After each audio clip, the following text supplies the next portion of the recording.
We are going to get started. All right. Like I said, we are going to be active learners in our space Mhm. and time together. So I always like to start by building a what I call brave space. I hope that everybody feels safe and comfortable here, but I can never guarantee a safe space. So in our brave space, we are going to be present, be open. We're going to go through a couple different activities. So, you never know where you're going to find that little nugget that you can take with you back to school tomorrow or moving forward. And then we always encourage you to engage with us, whether it's through the chat or just by unmuting. We're going to start, get our brains ready with a little warm up. I love to get us started with a artful thinking strategy. And this one is called the elaboration game. So I have an image here that we're going to take just about 10 seconds to look at closely on our own. And then I'm going to have one person share out something that you notice. So you're going to pick one little section. So maybe, for example, I might say, oh, in the top left, I notice blank or I see blank. And I'm going to describe what I see. And then somebody after me is going to elaborate on what I said and add in more details. And then the third person is going to take what they said and add more detail. So three people are going to all talk about the same section of this artwork, and then we'll move on to another section. So I really encourage you to this part of our activity just to kind of chime in and jump in and play off of one another. Um, I will get us started and then would love for somebody to elaborate on what I see. So I'm looking in the middle here and I am noticing something that looks like it could be a fingernail. I'm assuming there's a fingernail there or a few fingers. If I may, I would like to elaborate on that. I see fingernails playing a piano. This reminds me, so elaborating, I'm seeing multiple hands, and so it's kind of reminding me of a community of musicians playing together. Mm. Okay, would somebody like to start us in a new section? Is there something else that's popping out to you in this painting? I see words in the upper right corner. Oh, I see along with the words, I see the hand of an upright bass player. Improv. And I noticed that those words just have a very fluid movement. So it kind of makes me think of music as well, just in the way that it's written and shown. Hmm. And I see in that same corner what looks like almost an expression of those words. So maybe someone is singing those words. Do we think we have it in us to try one more section in here? Can somebody else start us off with one more section of this painting and we'll elaborate? I'll start us off down here at the bottom right. It looks like a music note. I see a music note. Mm. I was going to say the same thing. It's a bit like a bass clef, but I'm noticing that window that's at the bottom. It reminds me of being able to catch a glimpse of something else through the window. I'm also noticing looks like a staircase within that bass string instrument. Yeah, excellent. So this was just a really quick kind of way to get our brains, looking at a piece of artwork, but also building a little bit of community by working together. This routine really encourages students to distinguish between observation and interpretation until the very end, where I'm about to tell you a little bit more about this painting. But it helps them reason carefully because they're practicing making specific observations instead of just jumping into what is the end product. They're really looking closely at different sections and different parts and working together to share ideas. um, you guys hit this right on the head. I had to blur it out because this is actually a record cover from local St. Louis artist Peter Martin. Um, and this was painted by a St. Louis artist, Kubabi Boyack, I think I might be saying the last name wrong, Bayak, but he hand painted this entire record on a canvas while the band recorded their album in one shot. So the music and the art were both happening in the same 3-hour session. So you guys, you found the bass, you saw the piano and the notes, you know, the window looking out of the studio, and he was trying to pull all of those different pieces into his artwork while they were recording. So I thought that would be a fun little piece of art for us to look at. Peter Martin generation. Yeah, and it's a great record. I highly recommend it. My cousin's actually plays on it. But we are going to move forward. We're going to listen here to Key Griffin. She is a certified national storyteller, a professional art quilter. She engages learners in the exploration of the 4 P's of art: people, place, plot, and purpose, which we'll hear a little bit more about. And she weaves those together with art and storytelling through arts integration. I was lucky enough to meet Key we were at Kansas City, I believe. Yeah. And just had a lovely conversation, a lovely time. And I'm so glad that she is here with us today. So Key, I'm going to pass it off to you. Thank you. So good afternoon, everyone. This is such an honor to do this. I was just telling Lauren, I said, this is anytime I do get a chance to do a production or host an event, I always look at it as rehearsal for the next one. So someone said, what if you only have 2 people there? Then I'm going to treat those 2 people like it's 2,000. But it's not about what I do, it's how I made them feel. So hopefully you all will feel the same love and the same energy that I'm going to deliver today. So my name is Karen E. Griffin. I prefer to be called Key. It just looks better on me, you know. And Karen is dying off. Do you guys realize no little girls will be named Karen after 2020? So my name is going to become distinct. I'm not going to be too happy about that. But anyway, we're going to talk about the 4 P's of art and storytelling. And I'm passionate about both of those two, especially the storytelling part. Storytelling was the first form of art. And you put those 2 together, now you have a universal conversation where people can connect, communicate, they will cry, but it is a good way to bring people together. So before we get started, I would like to show you all how to say art, because I also like to add sign language into my presentations just to teach children how to use their hands, which is another form of art, which I think is very important, is to use your hands when it comes to art and when it comes to storytelling. So I would love for you all to repeat after me, and we're going to say art. So hold up your fist and put the thumb. Okay, that's A. Then cross your index finger. So cross your middle finger over your index finger. That is R. Then take the thumb and put these 2 fingers right between it. That's T. So you all just said the letter art. And I think that's very important. So A, R, T. Let's do it again. A, R, T. You got it. Yes. I would also like to teach you how to say jazz, because when I do my jazz presentations, I always like to show the children how to say jazz as well. So you hold your pinky finger. And you're just going to swipe down like the letter J. It's just like you see it. You just swipe it. That's J. Yep. This is A. Yep. This is double Z.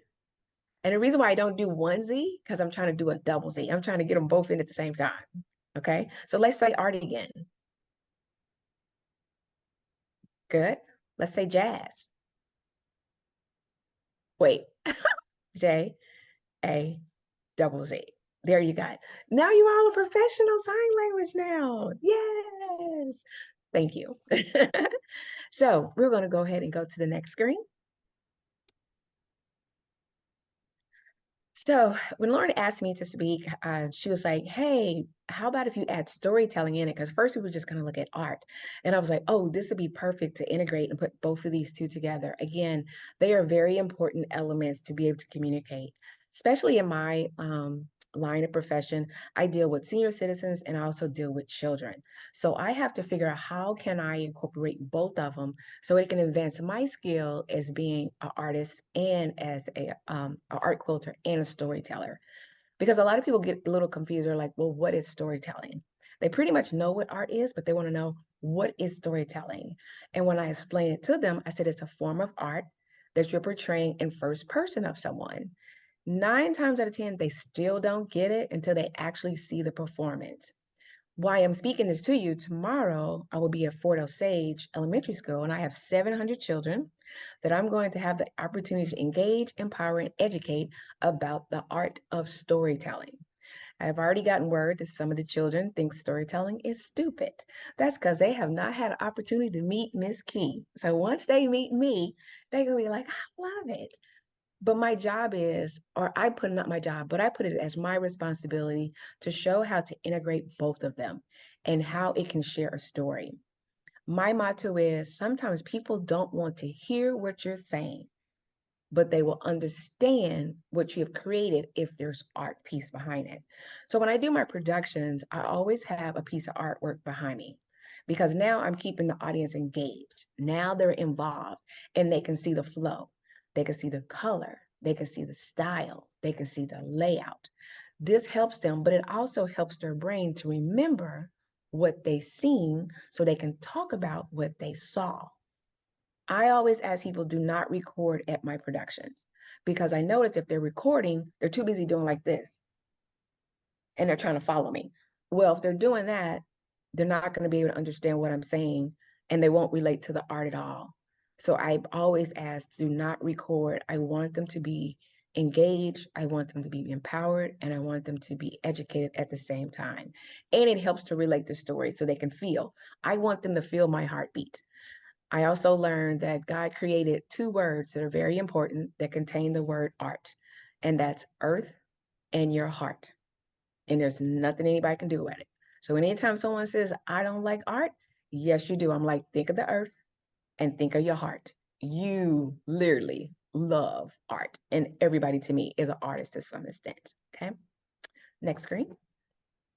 So we're going to talk about the 4 P's of art and storytelling. And for me, this is what my 4 P's are. First, I have to do my research. I have to do my research on my art piece that I'm going to do. And I have to do research on the storytelling I'm going to do. And this is when they really start to intertwine and come together as one.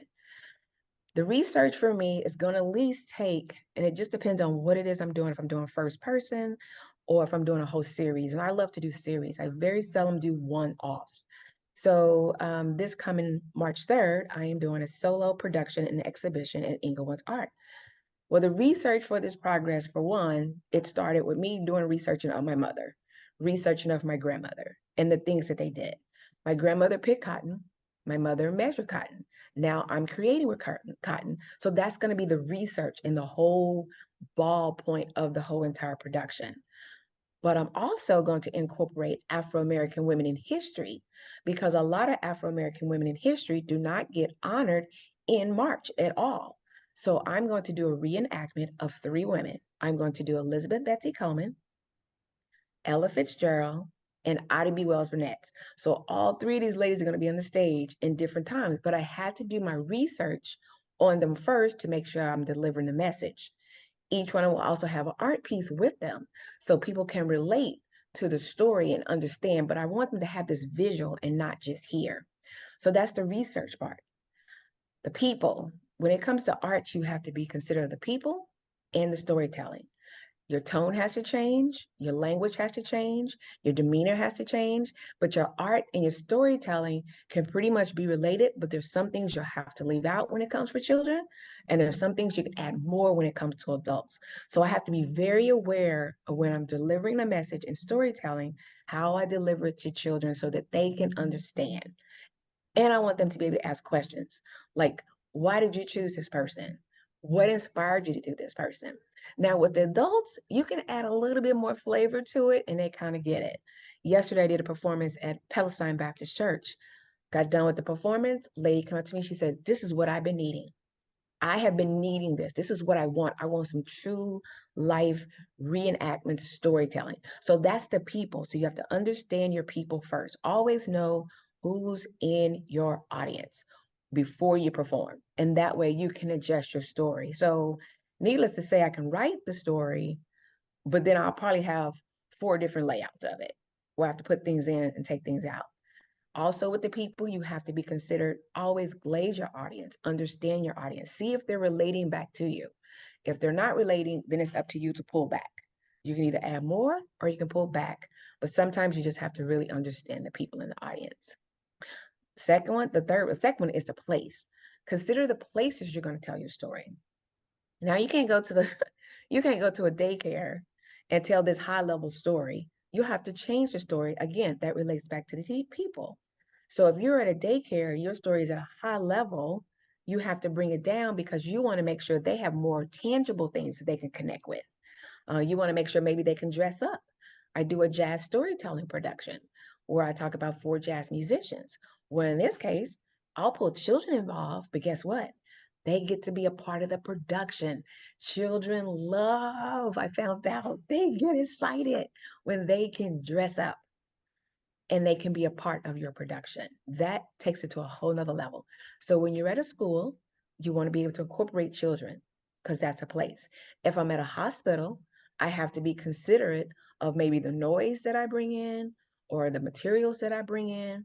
If I'm in a senior living facility, I have to know that's another place with people. I either have to talk really extremely loud if there's no PA system, or I have to bring it way down so I don't hurt their ears. So the place is very important too, okay? Then there's your plot. You want to make sure you understand what your plot is you're looking at and your purpose, okay? I squeezed all that one in there when I wasn't supposed to because I'm excited, but let's go to the next screen. And so here we go back to the people. So people are art and they all have a story. No matter where we are in life, we all have a story. Our storytelling pretty much, and let me just speak for me, pretty much I remember when I was 5. So my storytelling started at the age of 5 years old. And that is when I was able to just start sewing. So I remember from the age of 5 that I already had loved art and I already had a storytelling of art. I'm amazed how our mind just picks that up. But as you're looking at these images, you see that this is art too, because they're all some kind of art form in each one of them. There's a formation in them. There's how they dress. And look at the places. So that's what I was talking about. When you look at that place, every place is going to be different. So people are art and they all have story. Next one. Places are a form of art, which I was talking about earlier. Church is the best place to tell a story. I guarantee you. You can tell a story at a church. People love it, especially after 3 o'clock. I found out 3 o'clock storytelling at churches, they love it. But it's more the senior citizens that love it. The children kind of love it, but don't understand what it is because they haven't been fed to them. If you go back and you do your research, Congo Square in New Orleans in 1724 was considered as the free day.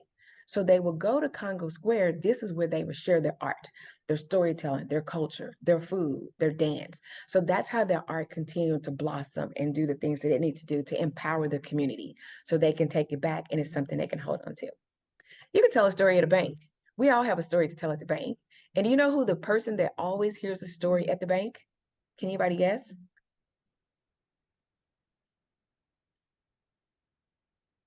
What person at the bank hears pretty much every story? The The bank teller? teller. The The teller, or the security guard. The doorman, yeah. Yeah, they hear. See what I'm saying? I'm sure they're tired of hearing stories, but they hear every single story. So most people are like, yeah, I just want to get out $200, and then they'll give a whole story. So a bank, you can also tell a story, not actually in a storytelling setting, but you can also tell a story. Hospital's a great place to tell a story. I've had an honor to tell a story in a hospital. And what it was, I'm glad I did because it was a way of assisting them with releasing pain to gain strength, even if it was only for 30 minutes. They really loved it. Again, schools are the best place. I found out that is, what is it called? The honey hole? That is, schools are the best place to tell a story because children want to be engaged. Sometimes they get tired of Miss Crabtree. They get tired of it. What they do.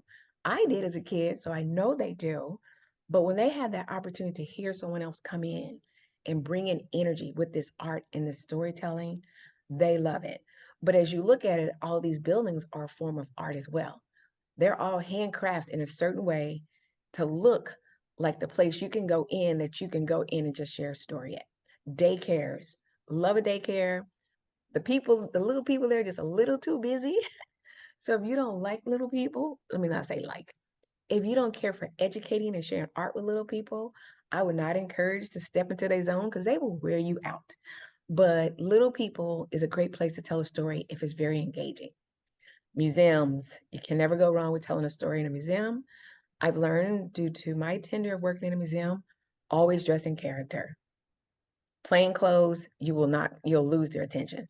But if you go and dress to the character, they will suck that up. That is like the best thing ever happened, and they think it's real. When I was at the museum, somebody actually thought the kids actually thought I was part of the exhibit.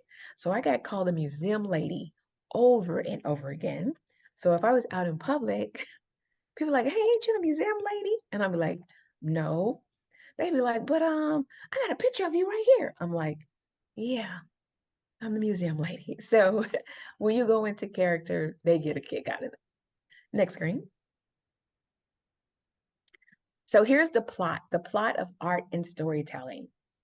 I'm going to make sure I speak from my experience. So when you look at the art, I have to be able to communicate, bring in ideas. I look at the political part of it. I look at the spiritual part of it. I look at what's motivating me. I try to look at what's in the time right now as far as the plot. I do have a lot of artwork right now because I made them because that was the energy that was flowing at the time. And of course, now all those pieces are sitting, but the plot is still there. It's just waiting now for them to be presented at a certain time. Here's an example. The Nina Simone, you guys heard the Nina Simone is going to be at the KC Repertoire, right? I created 4 pieces and I did those in like 2020. Well, that plot was done. Now it's time for those pieces to move on. Even though here the pieces are 4 years old, here comes their showcase now. So I contacted the KC Repertoire and said, hey, I have 4 pieces I would love to donate to the 4 women that are going to portray in the movie. And they were like, awesome, let's see if we can connect you to them. So when you're looking at the plot of your art, and sometimes you have to go ahead and get everything already in order, get it established, let it rest. I am an artist where I think pieces should rest before they actually go where they are. In my realm, I don't like to hurry up and do a piece and let it go. I think it needs to rest, just like bread. It needs to rest. It needs to evolve. It needs to sit. It needs to understand what it's going to do. Unless I promise someone something and I got to get it done at the last minute, which it's okay. But sometimes I think it's always best to rest when you're working on that plot because you want that story to be full in detail when you try to describe the piece. My pieces are abstract. Some of them are too detailed, but I love to do abstract because I want you to just horn in on that piece and try to pull out everything that I put into it. Okay. The storytelling is the exact same thing. You got to do your research. What is the plot? What's happening? What is it that you're trying to relate to your audience? It's a series of events too. So you got to think in storytelling, think of a U. So let's look at the letter U. So in storytelling, there's the high part, and then there's that belly part. And sometimes in that belly part of that U, that's where you hear that thumping sound, dun, just like in a movie, right? It's like dun, dun, and then when it goes back up, it's at a high part, and that's when you know it's about to come to a conclusion. So in storytelling, the same thing with that plot. You got to go in, you got to pull out all the essential things you need to put in there, bring it way down. It's almost like if you hear a bass player playing, he can be so heavy, he's just bassing. And then if there comes to another note, he can just shoot right up. So those are the things you have to look at when you're looking at the plot of art and storytelling. Again, it all just comes together in one because it's going to be about how you deliver it. And how you deliver it is the most important thing. I've learned to do not apologize. Do not apologize for your art and do not apologize for your story. Especially if you're telling a story, don't apologize in your storytelling. Don't apologize what's in your art. No one will never know until you tell them. So if you're doing a storytelling presentation with your children and say, oh, sorry, I forgot a line. Nope. What you do is you just be quiet. Let them inhale your quietness, and that gives you time to think. And then you exhale. They will never know. Guarantee you, they will never know. And they're going to be like, because what they're doing now, if you go quiet versus apologizing, this is going to be, oh, she don't know what she's doing, or she don't know what she's talking about. That's the part you don't want. But if you go quiet and they go quiet, now their brain is like, okay, what's about to happen? What is she about to say? What is she about to do? So they're just patiently inhaling until you exhale again, and they're like, oh, this was good. So never apologize for art. Never apologize for storytelling. This is your plot. And this is your plot. No one else knows what it is until you tell them. Okay. Next screen. Ooh, this is what I love. This is my favorite part, as you guys can see. So the purpose of art and storytelling, the purpose of art and storytelling is uplifting, evoke, soothe, entertain, educate. So this is what it all comes together. So the picture on my right, I think that would be, my left. Can you guys see the picture on the left with me standing there in the black and white? Can everybody see that one? Okay. That was at elementary school in Lee Summit. Please take note, when I delivered the story with the purpose, those children left out the room thinking now I can be a storyteller, because they all thought storytelling was stupid. They literally told me storytelling was stupid. So when I explained to them all the elements of storytelling, especially for me, I said, I have to hire a videographer. I have to hire a photographer. I have to hire an editor. I have to find a designer. I have to book places.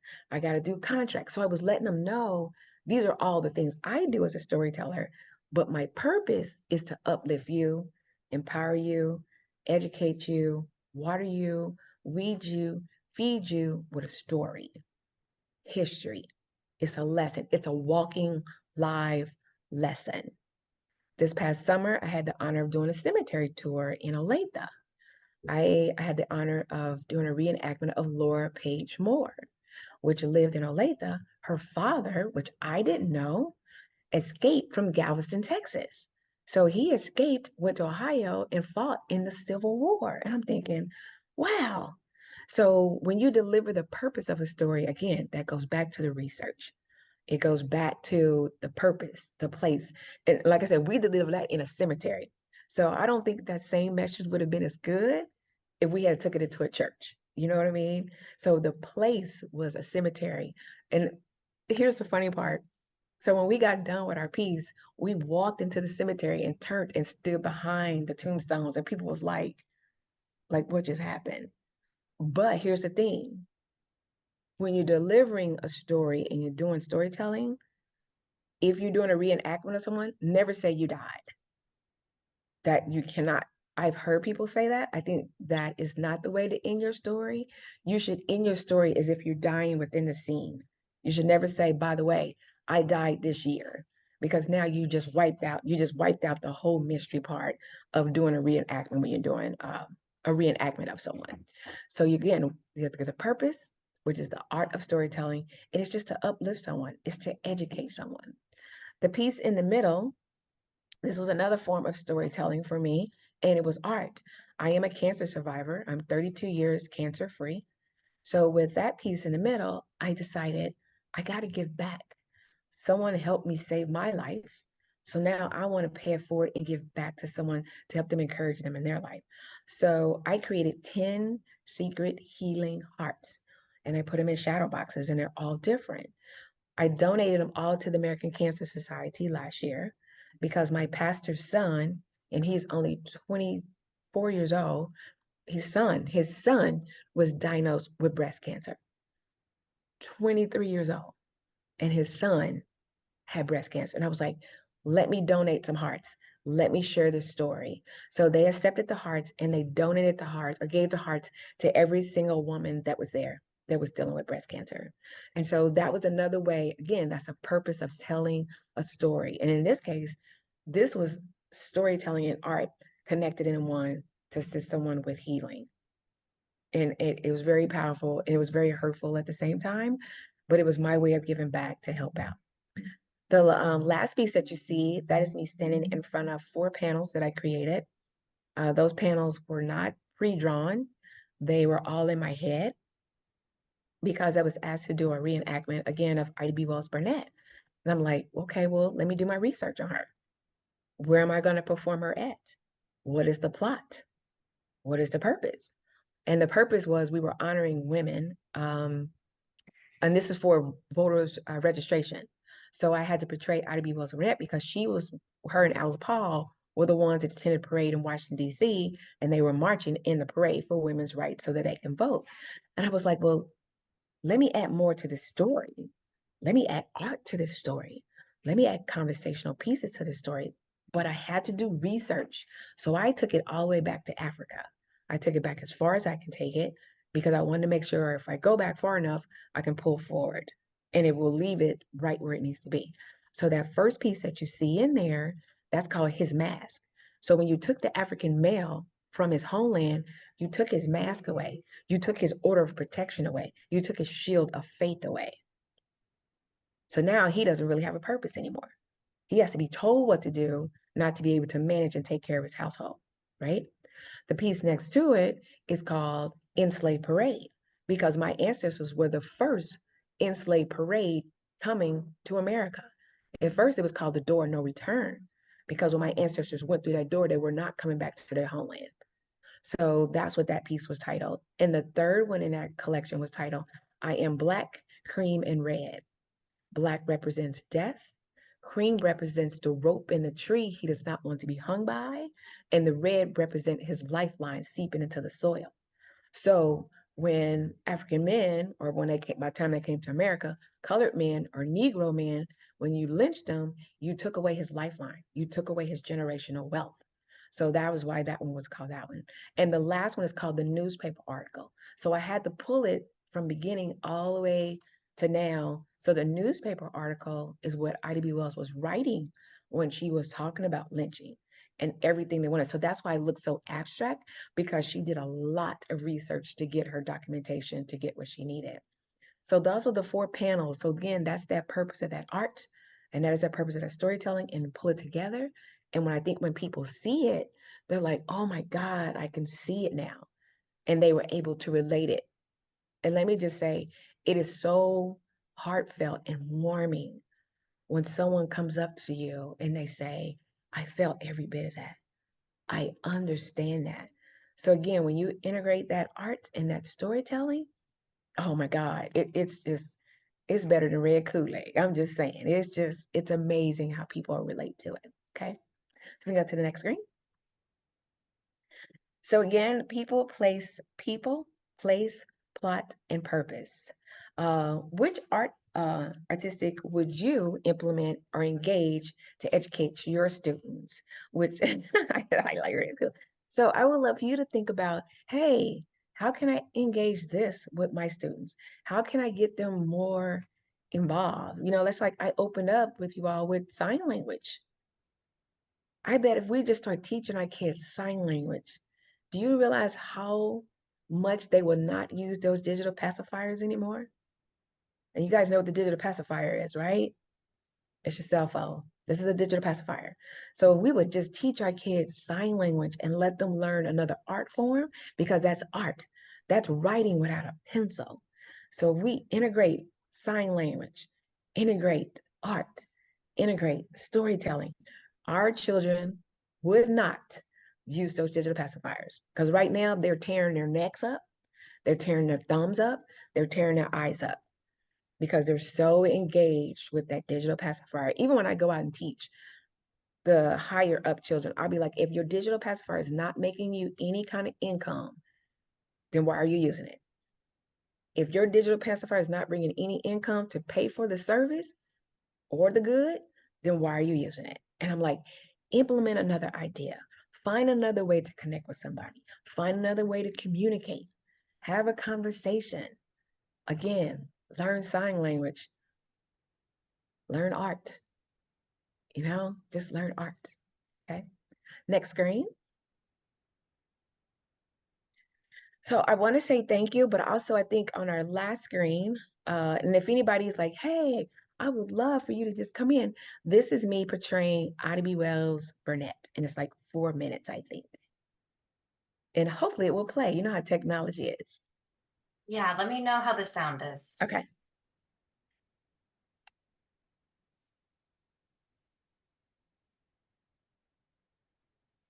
Good evening, ladies and gentlemen. My name is Ida B. Wells Burnett. I was born in 1862 in Holly Springs, Mississippi. My father was a political leader. He worked in the community. Despite the dangers of being a free slave, he did what he had to do. My mother would go to school with me to assist her with reading, writing, and arithmetic. Those who don't have silver strip highlights don't know what arithmetic is. That means math. I am the oldest of 8 siblings. I'm a crusader. I'm a writer. Scientist. I'm a woman. In 1897, please take note. Yellow fever had hit.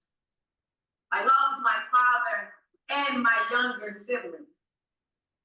My family members wanted to separate us. He was yellow fever. That was an epidemic then. Wasn't no something you can just kill, put on a mask like y'all doing now. Just had a My family members wanted to separate us. I knew my mother and my father would turn it over in their grave if we were separated like slaves. So I decided to drop out of school. I aged myself, of course, you know. Yes. I decided to take this job at a segregated school. Never had an I attended Fisk University in the summertime. I mean, I stayed smart and cute. Well, I noticed the children at the school, the white children that is, had nice desks and books to assist them with reading and writing. But the colored children had books for no covers. Desks were falling apart. How was this possible? Why is it that the white children have good things to assist them with learning, but the colored children do not?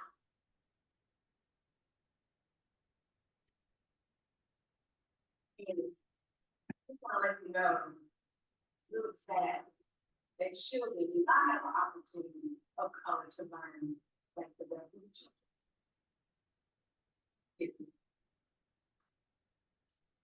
You see, the school district had got word that I was writing these articles, you see, because I was at the Memphis People Press.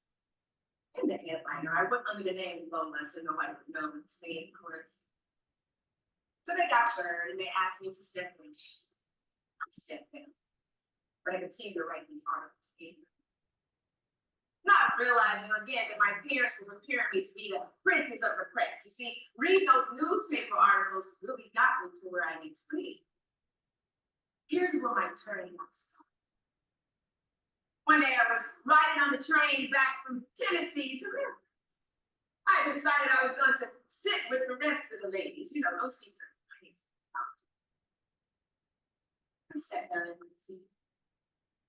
Pullman porter comes through. And he asked me for my ticket. I said, excuse me, and may I please have your ticket? I said, yes, sir. I handed him my ticket. He said, excuse me, ma'am, but I'm gonna have to ask you to move to the smoking session. I said, excuse me, sir. I'm gonna sit right here with the rest of the ladies. Hey,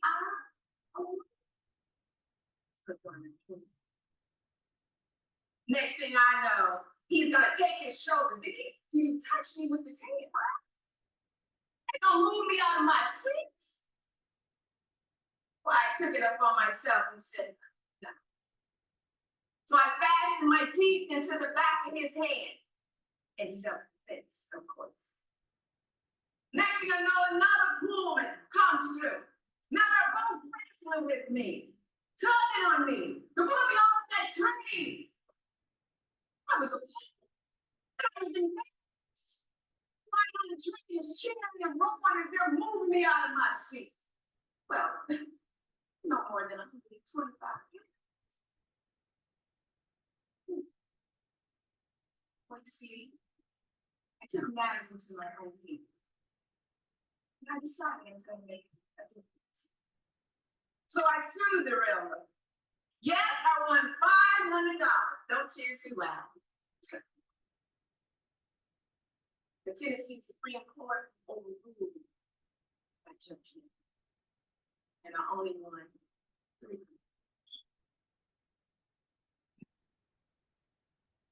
Hey, just want to let you know, our money is good enough to buy a ticket on the train. But our skin color is not good enough to sit where we choose to sit on. So as you can see, the power of storytelling, it's how you deliver it, what you bring to the table. It's also determined on your prompts. As you can see, that dress I had on, that was a vintage dress. So all my dresses that I do in my performances are vintage. Let's just say I can't have cakes, pies, cookies, and a Diet Coke before a performance, as I will not fit in those dresses. All my dresses are 1950. So that's another form of art. You have to look at those dresses. That is a form of art. Someone created those dresses for everyday wear, but now I use them as an art form and as a part of my presentations. The typewriter in there, that was a 1920s Fox. I can't think of it. It's a 1920s Fox typewriter. So that's an old typewriter. Let's just say she stays in my car all the time. I do not take her out at all because she's too heavy, and she's good in the wintertime. She does her job in the wintertime. So I keep that typewriter in my car. I keep my notes for Ida in that typewriter because sometimes, and this is for me because I channel in to Ida. I channel in to Zorna. So I do Zorna hosting too. I channel in to Elizabeth Betsy Coleman. Sometimes I have to be careful when I channel into them because sometimes they won't let me go. They will hold on because I have opened up and allowed them to come in. But to do that, when it comes to storytelling art, it means I have literally cleansed my palette. I have no disturbance. I sometimes will shut off for 21 days. I will not talk to anyone because I know there's things I have to stay clear so I can deliver the message and let them come through. So when it comes to storytelling, I take it very personally. I take it very serious, and it does wear me out. This past summer, I did the KC Fringe Festival, and I had 7 shows. Let's just say I drank a lot of baby juice, Pedialyte. I would, teachers, if you're ever planning on bringing in storytelling, don't drink water, drink a lot of Pedialyte. I found that out, and with my storytelling, I do not eat before performance either. Like I said, I have to totally cleanse my palate. I have to cleanse my brain. I will not look at the news. That's like this coming Sunday. I have a big production coming up this Sunday. So I have to just totally cleanse. Well, while I'm getting ready for this production, I'm also working on an art exhibit. So I have 7 pieces that are going to be in the show. So the pieces are done. I just got to add a little bit more things to them to get them all set and get them clear.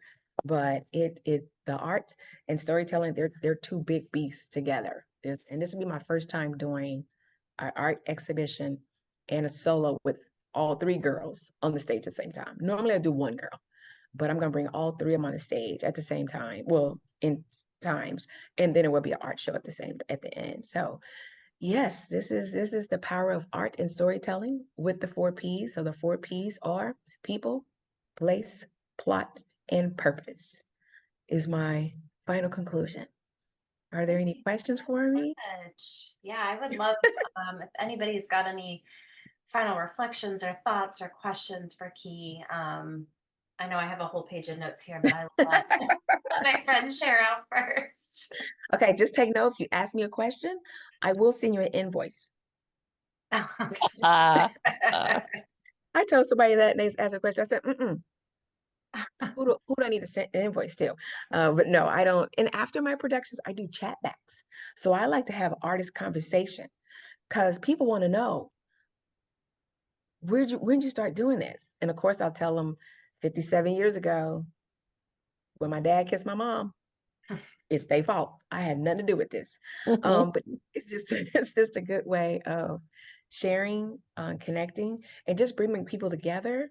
But the beauty of it is when everybody inhale at the same time, what I exhale. That's the beauty of it. Again, I'm just a vessel trying to complete my assignment in a timely manner before I transition.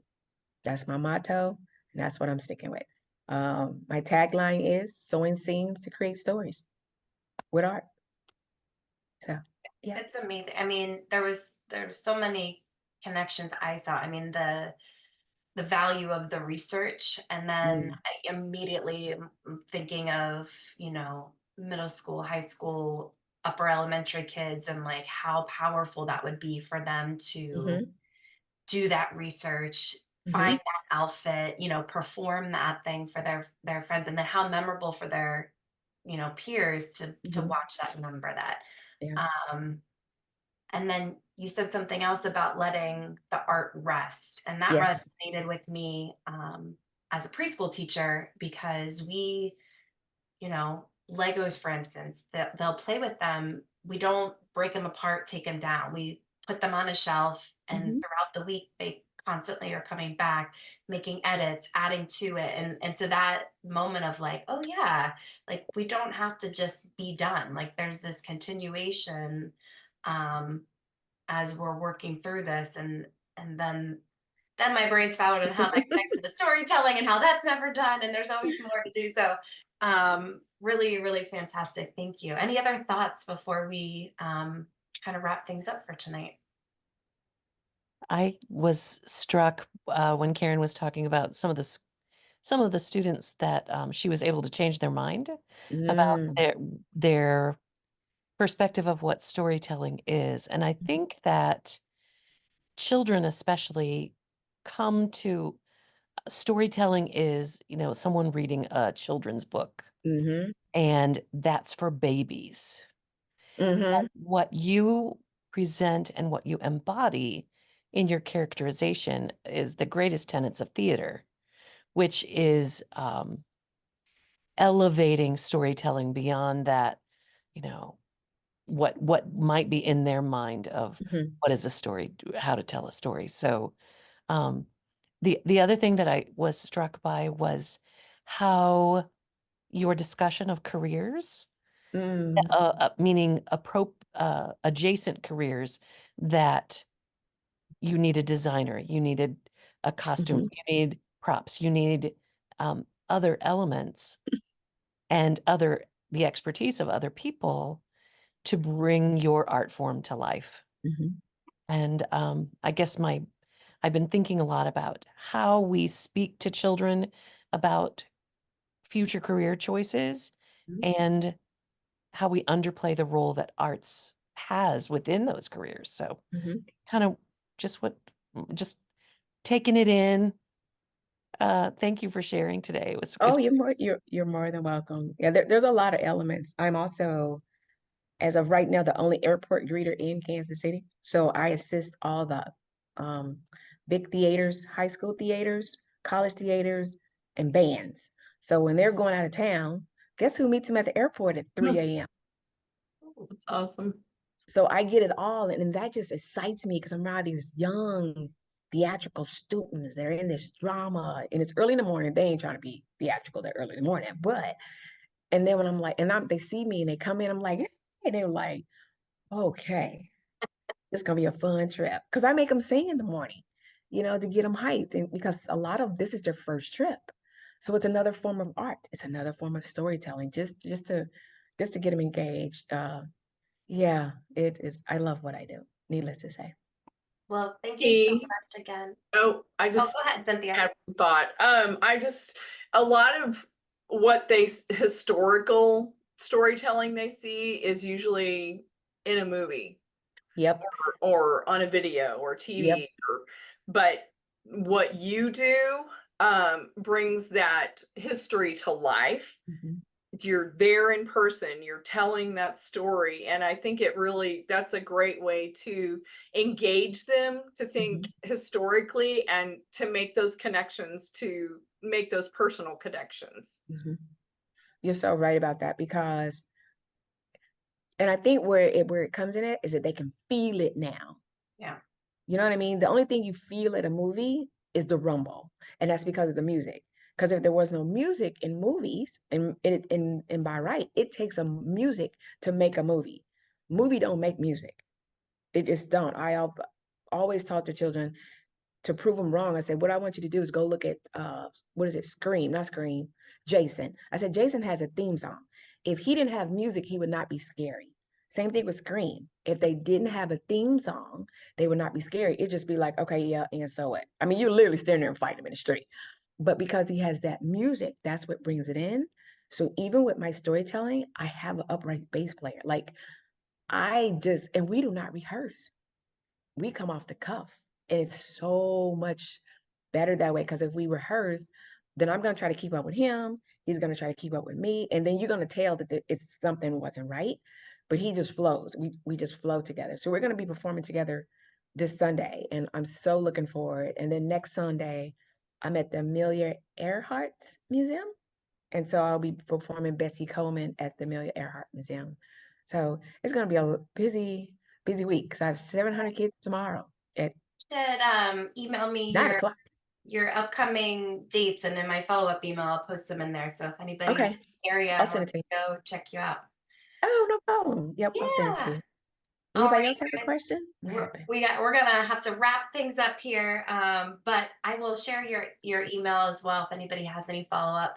Thank We are gonna you. take a little spring break. We're gonna take a little pause in March, and then we'll come back April 29th with Michael Smith, who's gonna be sharing about his project, What If Puppets? So how we can use puppetry in our classrooms. And then on May 20th, we will have a bunch of teachers that are coming out of the Kansas City, Missouri partnership, where they are teacher leaders in their schools and their districts, integrating the arts, and they're going to share, what they learned from that experience, things that they've tried and done. So that's going to be a great opportunity to just get a whole bunch of ideas of how to use the arts in your classroom.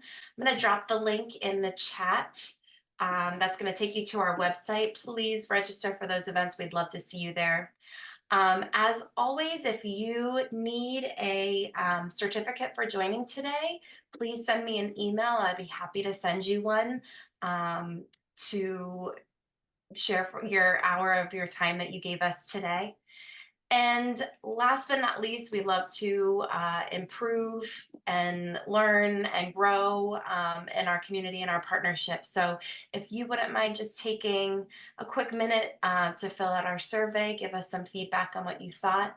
Key, you were amazing. Thank you for Oh, sharing your stories with us. thank The you. rest of you, thank you so much for joining. Pass along the registration link to all your friends and colleagues, and we hope to see you back here in April.